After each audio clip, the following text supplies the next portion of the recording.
The Little Match Girl from Andersen's Fairy Tales by Hans Christian Andersen. Most terribly cold it was. It snowed and was nearly quite dark. An evening, the last evening of the year. In this cold and darkness, there went along the street a poor little girl, bareheaded and with naked feet.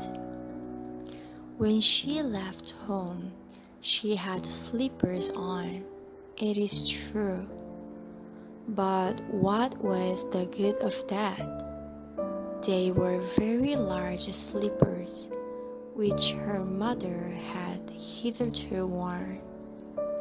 So large were they, and the poor little thing lost them as she scuffled away across the street, because of two carriages that rolled by dreadfully fast. One slipper was nowhere to be found. The other had been laid hold of by an urchin, and off he ran with it. He thought it would do capitally for a cradle when he some day or other should have children himself. So the little maiden walked on with her tiny naked feet that were quite red and blue from cold. She carried a quantity of matches in an old apron, and she held a bundle of them in her hand. Nobody had bought anything of her the whole living long day. No one had given her a single farthing. She crept along, trembling with cold and hunger, a very picture of sorrow, the poor little thing. The flakes of snow covered her long hair, which fell in beautiful curls around her neck. But of that, of course, she never once now thought. From all the windows the candles were gleaming, and it smelt so deliciously of roast goose, for you know it was New Year's Eve. Yes, of that she thought. In a corner formed by two houses, of which one advanced more than the other, she seated herself down and cawed together. Her little feet she had drawn close up to her, but she grew colder and colder, and to go home she did not venture, for she had not sold any matches and could not bring a farthing of money. From her father she would certainly get blows, and at home it was cold too, for above her she had only the roof, through which the wind whistled, even though the largest cracks were stopped up with straw and rags. Her little hands were almost numbed with cold.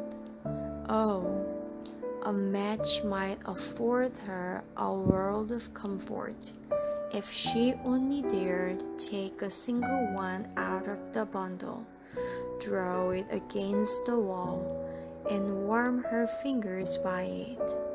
She drew one out. Whisk! How it blazed! How it burned! It was a warm, bright flame, like a candle, as she held her hands over it. It was a wonderful light. It seemed really to the little maiden as though she were sitting before a large iron stove with burnished brass feet and a brass ornament at top. The fire burned with such blessed influence. It warmed so delightfully. The little girl had already stretched out her feet to warm them too. But the small flame went out. The stove vanished. She had only the remains of the burned out match in her hand. She rubbed another against the wall. It burned brightly, and where the light fell on the wall, there the wall became transparent like a veil, so that she could see into the room. On the table was spread a snow-white tablecloth. Upon it was a splendid porcelain service, and the roast goose was steaming famously with its stuffing of apple and dried plums. And what was still more capital to behold was, the goose hopped down from the dish, reeled about on the floor with knife and fork in its breast, till it came up to the poor little girl.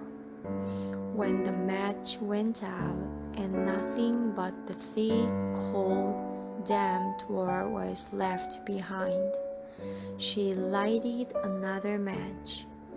Now there she was sitting under the most magnificent Christmas tree. It was still larger and more decorated than the one which she had seen through the glass door in the rich merchant's house. Thousands of lights were burning on the green branches, and gaily colored pictures such as she had seen in the shop windows looked down upon her. The little maiden stretched out her hands towards them when the match went out. The lights of the Christmas tree rose higher and higher. She saw them now as stars in heaven. One fell down and formed a long trail of fire. "Someone is just dead," said the little girl, for her old grandmother, the only person who had loved her and who was now no more, had told her that when a star falls, a soul ascends to God. She drew another match against the wall. It was again light, and in the lust there stood the old grandmother, so bright and radiant, so mild, and with such an expression of love. "Grandmother," cried the little one, "oh, take me with you. You go away when the match burns out. You vanish like the warm stove, like the delicious roast goose, and like the magnificent Christmas tree." And she rubbed the whole bundle of matches quickly against the wall, for she wanted to be quite sure of keeping her grandmother near her. And the matches gave such a brilliant light that it was brighter than at noonday. Never formerly had the grandmother been so beautiful and so tall. She took the little maiden on her arm, and both flew in brightness and in joy so high, so very high. And then above was neither cold, nor hunger, nor anxiety. They were with God. But in the corner, at the cold hour of dawn, said the poor girl with rosy cheeks and with a smiling mouth, leaning against the wall, frozen to death on the last evening of the old year. Stiff and stark sat the child there with her matches, of which one bundle had been burned. She wanted to warm herself, people said. No one had the slightest suspicion of what beautiful things she had seen. No one even dreamed of the splendor in which, with her grandmother, she had entered on the joys of a new year. The Real Princess. There was once a prince who wished to marry a princess, but then she must be a real princess. He traveled all over the world in hopes of finding such a lady, but there was always something wrong. Princesses he found in plenty, but whether they were real princesses, it was impossible for him to decide, for now one thing, now another, seems to him not quite right about the ladies. At last, he returned to his palace quite cast down, because he wished so much to have a real princess for his wife. One evening, a fearful tempest arose. It thundered and lightened, and the rain poured down from the sky in torrents. Besides, it was as dark as pitch. All at once, there was heard a violent knocking at the door, and the old king, the prince's father, went out himself to open it. It was a princess who was standing outside the door. What with the rain and the wind, she was in a sad condition. The water trickled down from her hair, and her clothes clung to her body. She said she was a real princess. Ah, we shall soon see that, thought the old queen mother. However, she said not a word of what she was going to do, but went quietly into the bedroom, took all the bed clothes off the bed, and put 3 little peas on the bedstead. She then laid 20 mattresses, one upon another, over the 3 peas, and put 20 feather beds over the mattresses. Upon this bed, the princess was to pass the night. The next morning, she was asked how she had slept.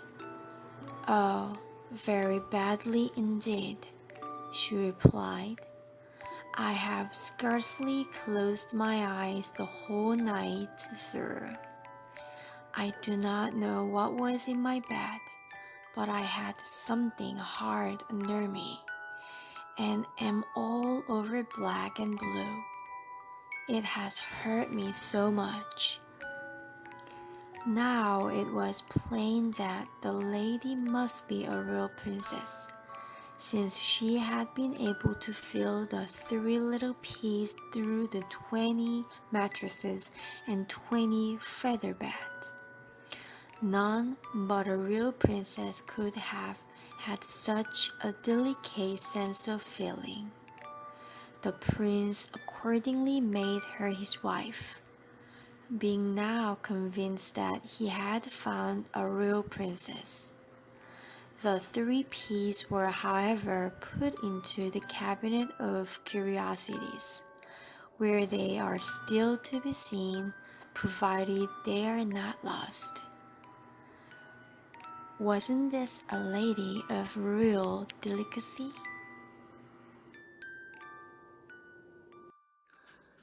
The Marvelous Dog and the Wonderful Cat, from the Firelight Fairy book by Henry Baston.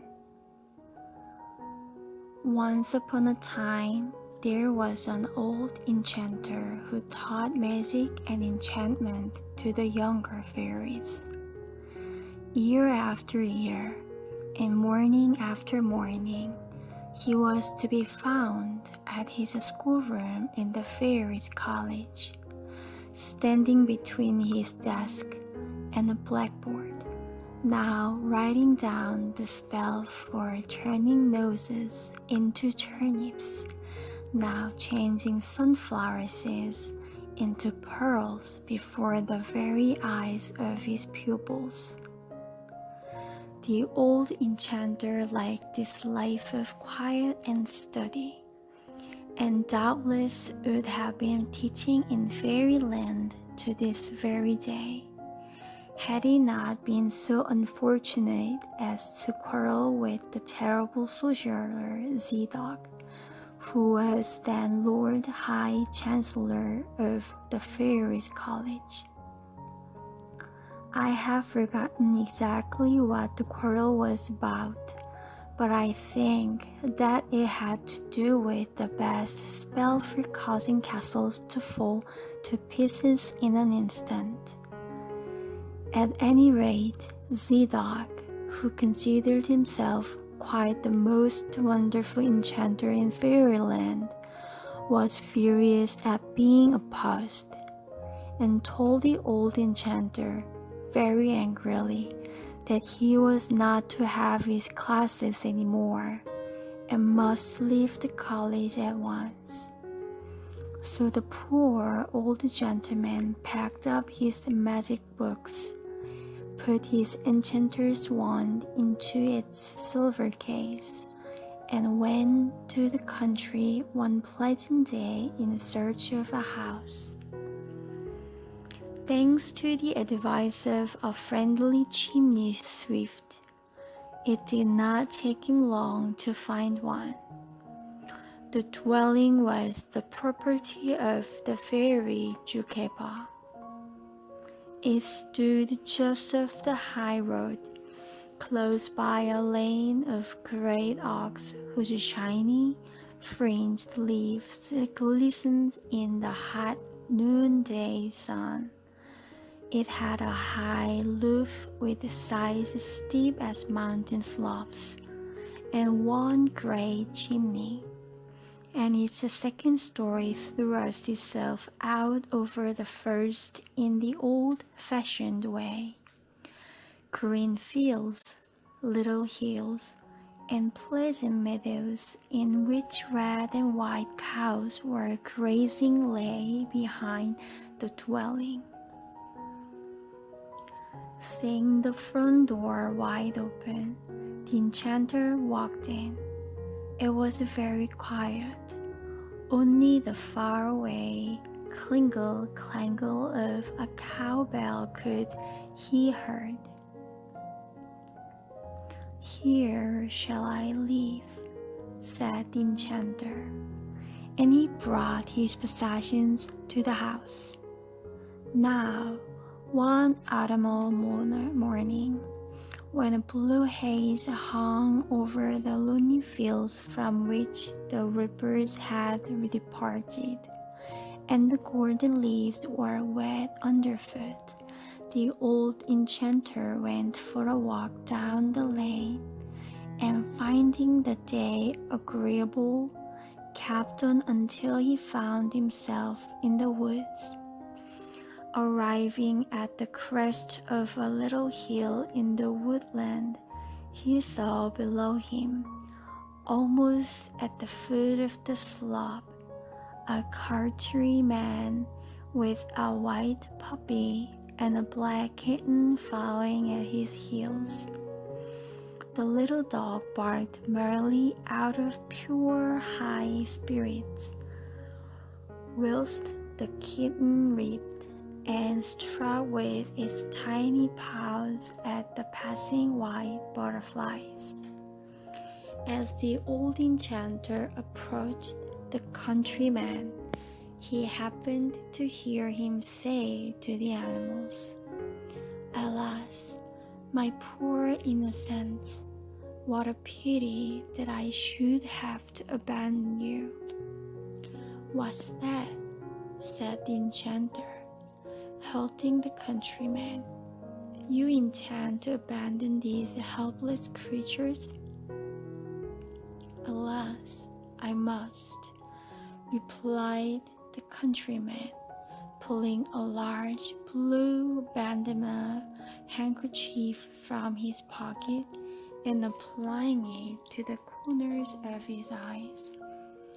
"We are too poor to be able to feed them, and my children love them so well that I cannot find it in my heart to do them harm. I am taking them into these woods to abandon them, in the hope that, like the wild animals, they will soon learn to shift for themselves." "Give them to me," said the old enchanter. "I will bring them up." The countryman nodded his head. "As for you, here is a golden florin. May it bring you better fortune." Thus did the white puppy and black kitten change hands. Once he had led the animals safely home, the enchanter resolved to make them the most wonderful animals that had ever been seen in the whole wide world, whether in fairyland or out of it. Being an enchanter, he could, of course, do this more easily than other people. So he taught the cat and the dog all the known languages, then history, arithmetic, dancing, social department, and a variety of the best magic and spells. The cat, as was to be expected, was particularly good on anything that had cat in it. He once cataloged all the principal catastrophes, while the dog, although a good student, had a fancy for writing doggerel. Many and many a time, when the enchanter and his wonderful animals were seated in their armchairs round a blazing fire, talking exactly as any three good friends might talk, a nose would flatten itself against the panes, and the three companies would see looking at them some stranger whose curiosity had got the better of his manners. The dog, I may say, had grown up to be a fine fellow of the short-haired, white bull terrier family. The cat had grown to be as aristocratic as a panther. When their education was complete, the animals came to their teacher and begged him to let them go away and see the world. For a long time, the enchanter, who loved his cherished very much indeed, resisted their request. But as they continued to press him, he came at length to yield. Calling them before him, he said to them, "Well, dear pupils, if you must go, you must go. I owe the fairy Jukapa 12 months' rent for this house. She is now living with her nephew, the king of the land of the runaway rivers. You shall take 12 golden florins to her. Your route will take you over all the kingdoms of the whole wide world." So the white dog, who was the stronger of the two, took the purse with the 12 golden coins and put it in a large wallet which he wore at his side. And then both the wonderful animals said goodbye. At the corner of the lane, they turned again to look for the last time at their dwelling, and saw their old master still waving at them from the little window over the door.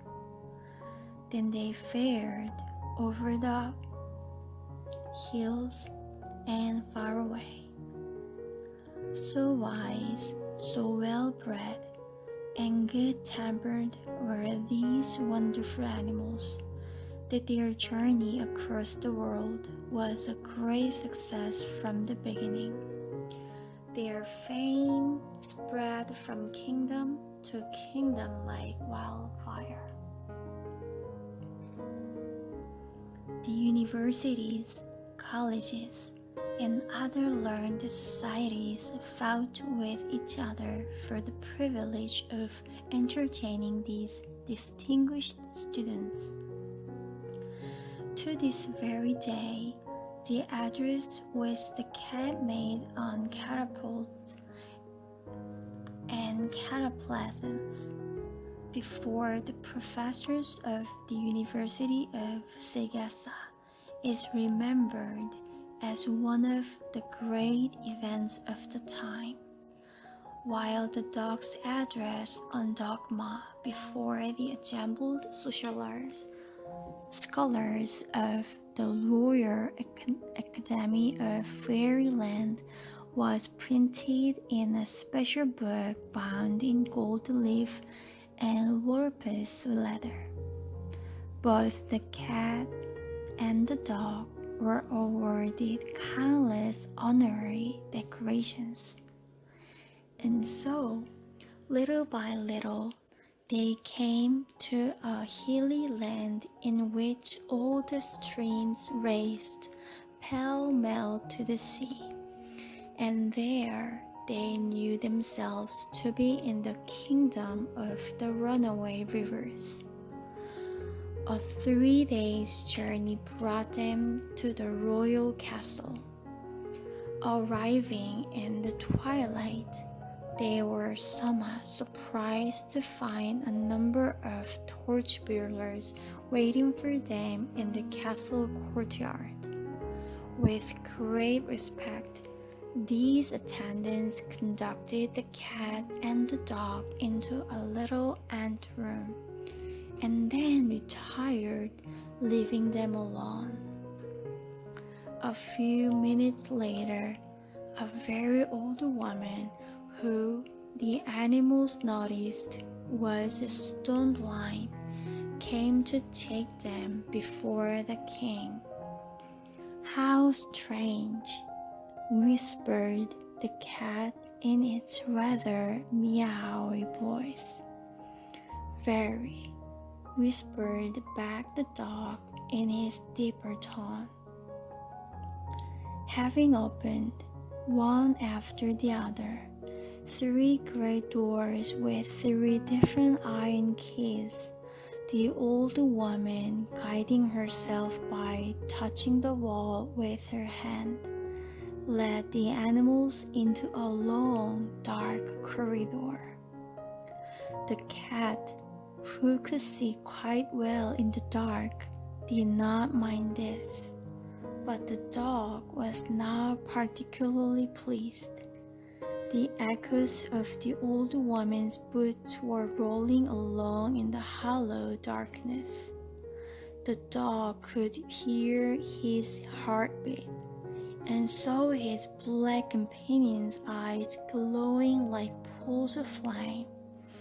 Then, to their mutual relief, the animals saw a point of light appearing far down the passage, and on reaching these, they discovered a second blind old woman holding a torch. The first old woman beckoned them to follow this new guide and disappeared again into the dark corridors by which they had arrived. The second old woman, lifting high the torch, first led her charges through 3 more great doors, all of which she carefully locked behind her. Soon the animals found themselves at the top of a winding stair, whose end was lost in darkness. Down this stair they went, turning, ever turning, down and round, till both cat and dog felt dizzily that they must have reached the heart of the earth. Then, little by little, a pinpoint of light began to glow brighter and brighter, and the animals found themselves at the foot of the stairs and opposite a little door. And there, by this door, stood another blind old boy who held a torch and beckoned to the animals to follow. 3 more doors they passed, the last one opening on a very narrow, winding passage.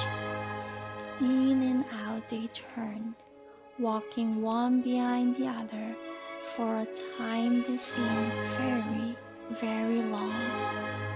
Suddenly, a narrow door appeared in the winding wall, which opened inward as they drew near, revealing a beautiful round chamber richly furnished and hung with the finest tapestries.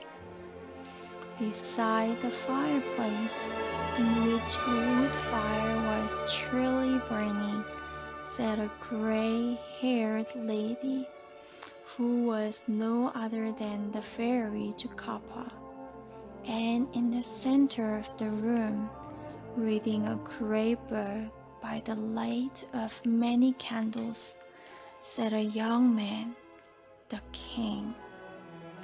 In spite of the enchanter's careful training in manners, the cat and the dog, I am sorry to say, almost stared for an instant at the king.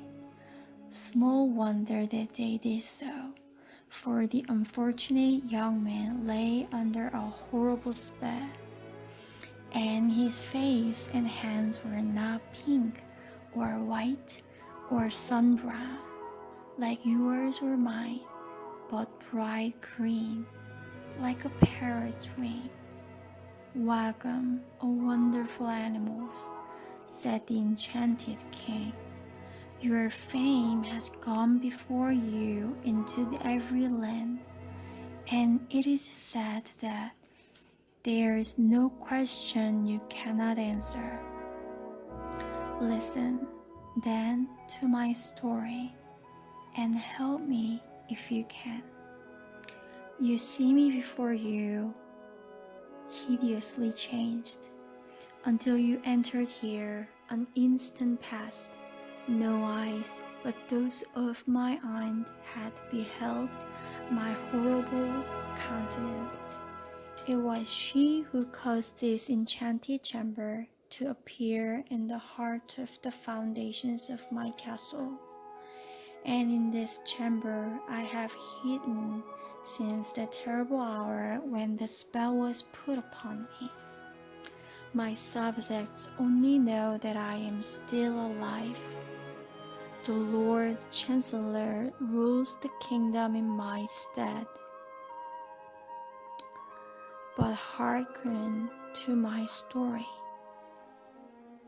10 months ago, as I was driving my chariot down a narrow road built along a riverbank close to the stream, I encountered a chariot being driven furiously in the opposite direction. The driver of a chariot was a tall, elderly man wearing a wizard's cap. His face was red as with anger. An evil light gleamed in his small, malicious eyes. In order to let him pass, I turned to one side, as near to the river brink as I dared.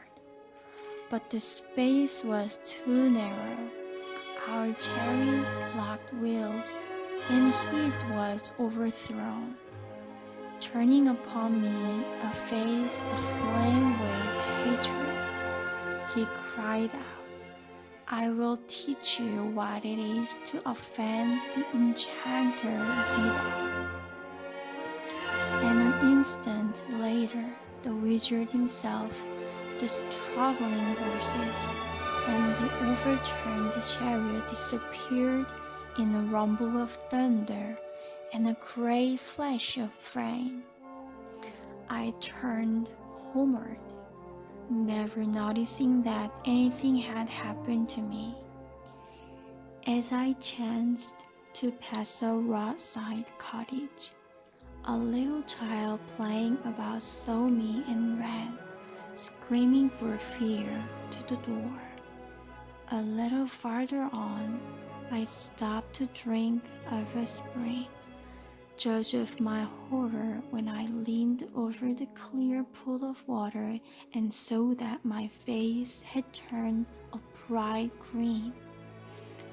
I waited till nightfall, stole into the castle unobserved, and saw the ad of my aunt, the fairy. You know the rest. Speak, O wonderful dog and wonderful cat, and bid me hope a little. And the poor king hid his bright green face in his hands. The enchanter Zidog is an old enemy of our dear master, said the white dog, and his power as a sorcerer is the greatest in fairyland. I have tried all my powers against him in vain, said the fairy's Kappa sadly. But let us not despair. Broken the cat, Zidog is now to be found in these dominions. His castle lies on the border of the Silver Hills. The dog and I will go there and see if we can help the king. So the fairy and the unhappy king thanked the wise animals and sent for the blind old women to lead them back to the upper world. Early next morning, the famous pair began the journey to the enchanter's den. The dog's plan was to pretend to be bad on every stray dog, and to the end, he rolled several times in a mud puddle. The cat, too, was to appear as a stray cat and neglected his fine black coat in order to look the part. Unfortunately for their plan, Zidog had in his chamber a little enchanted bell, which rang shrilly when danger threatened him. Hearing the bell ring late at night, Zidog rose from his bed and hurrying to the turret window, saw by the light of the waning moon the dog and the cat making their way to the castle through the wood. Rubbing his hands with glee, he determined to let the two animals walk headlong into his power, and then inflict upon them some terrible revenge. The first day, the dog went indoors. and concealed himself under a sofa, while the cat remained outside. When twilight came, the dog ran out and met the cat in the castle garden. "Did you discover anything?" asked the cat. "Nothing whatever," replied the dog. "I will try tomorrow," said the cat. And so, when the morning came, the dog remained outside while the cat concealed himself behind a curtain. When the twilight came, the animals met again. "Did you discover anything?" asked the dog. "Very little," replied the cat. "The sorcerer Serpino is coming tomorrow to pay Zidog a visit. One of us must hide in the room in which they will talk, for perhaps we may learn something which may help us to lift the spell from the king. Tomorrow it is my turn," said the dog. And so the next morning he stole into the house and hid again beneath the sofa. Now Zidog knew very well where the dog had concealed himself. Moreover, he had summoned the powerful Serpino to his aid in order that the dog and the cat should have no opportunity to escape. When Serpino arrived, both the wicked enchanters went to the room in which the dog lay concealed. First, Zidog locked the only door with a great key, and then he said to Serpino, "Brother, someone tells me that there is an enemy hidden under the sofa." "Yes, brother," replied the dreadful Serpino. "And something tells me that it is time to let him feel your staff."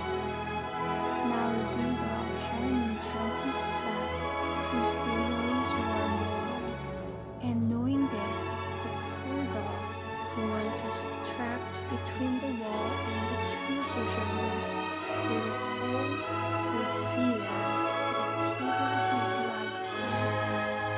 Just as he was about to make a bolt into the open, Zidog dragged the sofa swiftly aside and aimed a terrible blow at him, which by the greatest good luck just missed its mark.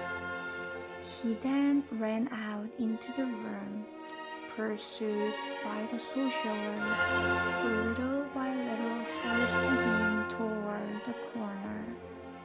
And now, just as Zidog, holding the staff uplifted, was about to strike the poor dog with all his force, a black shape with flaming eyes and paws outstretched to scratch leaped through the open window and landed upon Zidog's back.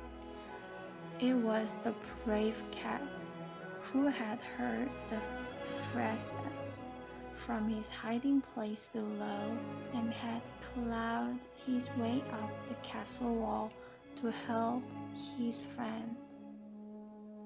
Valiant puss, forgetting in one instant, I must admit, all its knowledge of languages, catastrophes, history, social deportment, and agriculture, plunged instantly into the fray, and gave Zidog a frightful scratch, which so upset him that it caused him to drop his staff, while the dog, profiting by the confusion, and forgetting all about geometry, mathematics, agriculture, and dogma, managed to give Serpino a good bite just above the ankle.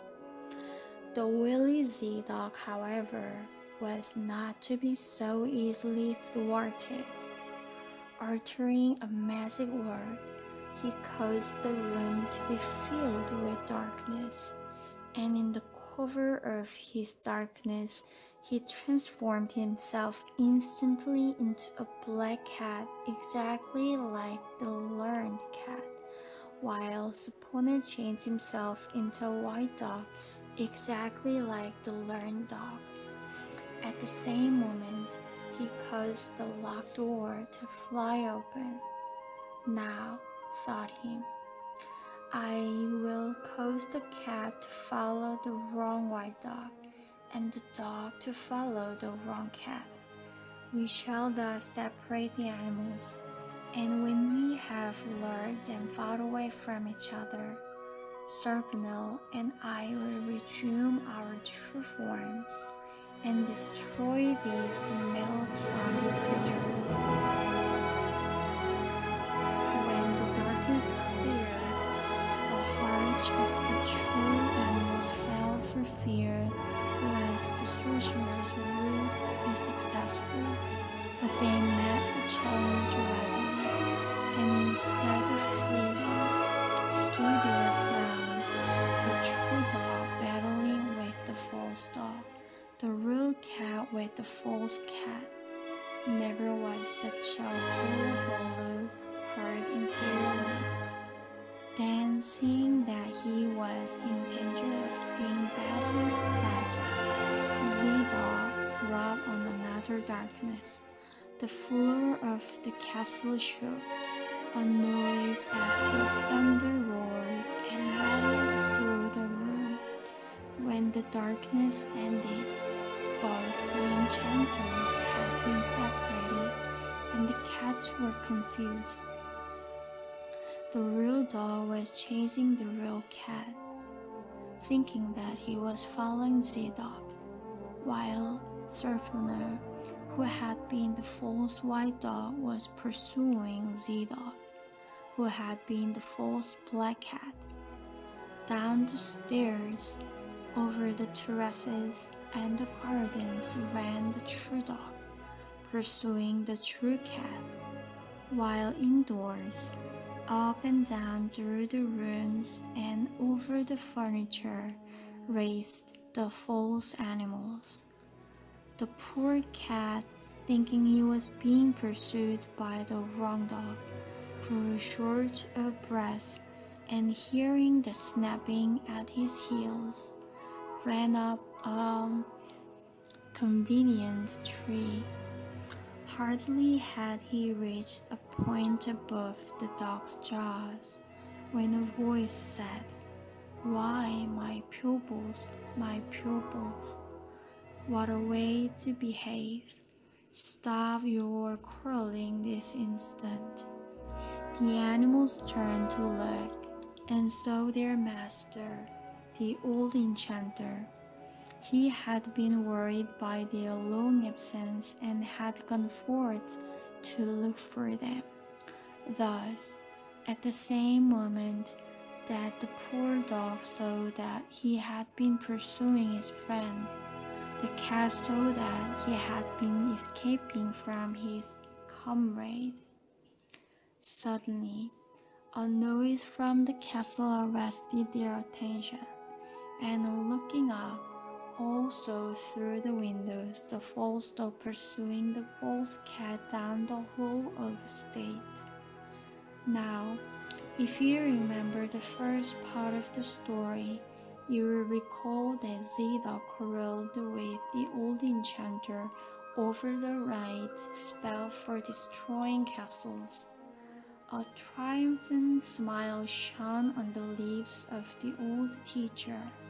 He stretched forth his hand toward the castle and uttered a magic word. There was a roar as of 20,000 characters, and in the twinkling of an eye, the castle collapsed in a cloud of dust, burying the two wicked magicians in its ruins. There, I told myself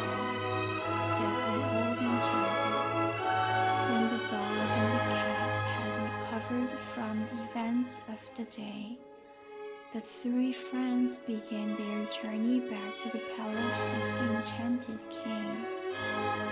He came to the castle gate to meet them, for Zidog's overthrow had broken the spell which had so oddly disfigured him. Through the open doors, a splendid banquet could be seen waiting, and the sound of music was heard. So the old enchanter gave his arm to the fairy couple. The prince gave his to the white dog, and the cat followed all by himself. Then came the host of rejoicing conjurers.